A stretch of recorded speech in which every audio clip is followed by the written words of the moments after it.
प्रश्न क्रमांक 4. छापल्याप्रमाणे अध्यक्ष महाराज, आपण पाहिलं की सातत्यानं हे प्रश्न दर अधिवेशनात येतात. महाराष्ट्रातले जेवढे काही जुने कारखाने आहेत त्या कारखान्यांमध्ये आग लागणं, त्याच्यामध्ये सुरक्षेच्या व्यवस्था नसणं आणि त्या आगीमध्ये मोठ्या प्रमाणात जीवितहानी होणं अशा पद्धतीचं गेल्याही अधिवेशनात हे आलं होतं. आता याही अधिवेशनात हा प्रश्न आला. आपण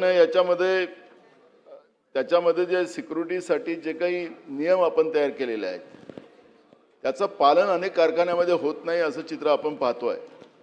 आणि म्हणून ह्या वारंवार घटना ज्या होतात आहेत त्याच्यासाठी मागच्या वेळेसही काहीतरी आपण काही निर्णय घेतले होते, पण अजूनपर्यंत बघ आता या राज्यामध्ये असे ज्याच्यामध्ये सुरक्षा व्यवस्था नाही, या पद्धतीच्या घटना होतात, असे किती कारखाने आहेत आणि ह्या भविष्यात हे चालत राहणार काय?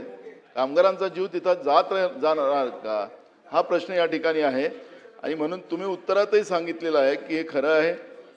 आपण त्याच्यातही सांगितलं की अंशतः खरे आहे. जे तुम्ही हे झालेलं आहे तुम्ही मान्य केलेलं आहे. मग हे आता हे किती काळ चालेल हा विषू? आणि कारखाने असेच आपल्या राज्यातले आगीच्या याच्यात जात राहतील आणि त्याच्यात जीव जात राहील का? हे सगळे प्रश्न आहेत. आणि म्हणून आपण या ठिकाणी जे काही उत्तर दिलेलं आहे त्या उत्तरामध्ये उत्तर देऊन चालणार नाही, पण भविष्यात या घटना होऊ नये त्यासाठी सुरक्षेसाठी आणि आगीपासून हे कारखाने वाचणार यासाठी काय उपाययोजना करणार ते आपण सांगावं. अध्यक्ष महोदय, सन्मान्य सदस्य नानाभाऊ पटोले यांनी जो प्रश्न विचारला आहे यामध्ये नानाभाऊ जो मागच्या अधिवेशनात जो प्रश्न आला होता तो आपल्या नागपूर विभागातील विस्फोटकांच्या हो, तर हा जो प्रश्न हा पॉलिफिल्म्स जिंदाल पॉलिफिल्म्स प्रायव्हेट लिमिटेड या कंपनीमध्ये आहे आणि गेल्या 2.5 वर्षात इथे 2 अपघात झाले. यामध्ये पहिला अपघात जो झाला तो तिथे ते जे फ्लूइड आहे ते लिकेज झाल्यामुळे झाला आणि हा जो दुसरा अपघात आहे हा यांच्या गोडाऊनमध्ये जो त्यांचा माल ठेवला होता ज्यामधनं एक फ्यूम निघत असते, ती फ्यूम जी निघत असते त्यामध्ये स्पार्किंगमुळे आग लागली आणि ती आग लवकर विजिबल होत नाही, ती ब्ल्यू फ्लेम असते. त्यामुळे ती मोठ्या प्रमाणात हे झाल्यानंतर ते लक्षात आलं की ही आग लागली आहे.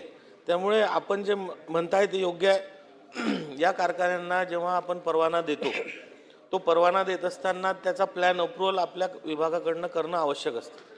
आपण तो प्लॅन अप्रूव्हल केल्यानंतर त्या प्लॅनप्रमाणेच त्यांनी त्या कारखान्यामध्ये सर्व रचना करणं आवश्यक असतात आणि या कारखान्यांच्या तपासण्या वेळोवेळी दरवर्षी CIS प्रणालीद्वारे आपण करत असतो. सोबतच थर्ड पार्टी ऑडिटसुद्धा या कारखान्यांचा आपण करत असतो आणि जवळजवळ सर्व कारखाने आपण ज्या सूचना देतो की ज्या ज्या सुरक्षेचे त्यांनी पावलं उचलले पाहिजे, तिथे जे नियम आहेत त्याप्रमाणे सर्व सुरक्षेच्या रचना केल्या पाहिजे त्या सर्व कारखान्यांमध्ये केलेल्या असतात. बरेचदा असं असतं की मेंटेनन्स करत असताना कधी कधी तिथले कन्व्हेअर बेल्टचे गार्ड काढल्या जातात, ते नंतर लावल्या जात नाही. बरेचदा मेंटेनन्सच्या दरम्यान जे वॉल्स आहेत, जे फ्लॅंज आहेत ते लावत असताना एखादं लावणं सुटून जाते आणि त्या माध्यमातून हे अशा घटना वारंवार होतात.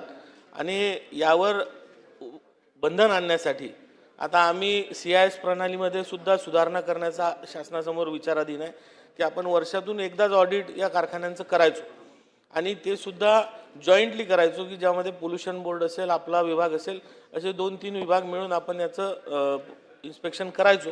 पण आता CIS प्रणालीतून आपण कामगार विभागाचं जे डिश डिपार्टमेंट आहे याची एक वेगळी रचना करून यांचं रेग्युलर ऑडिट झालं पाहिजे, 6 महिन्यातून एकदा झालं पाहिजे आणि उपाययोजना त्यांनी केल्या की नाही हे चेक केलं पाहिजे. या दृष्टीनं आपण कारवाई करतोय. नानाभाऊ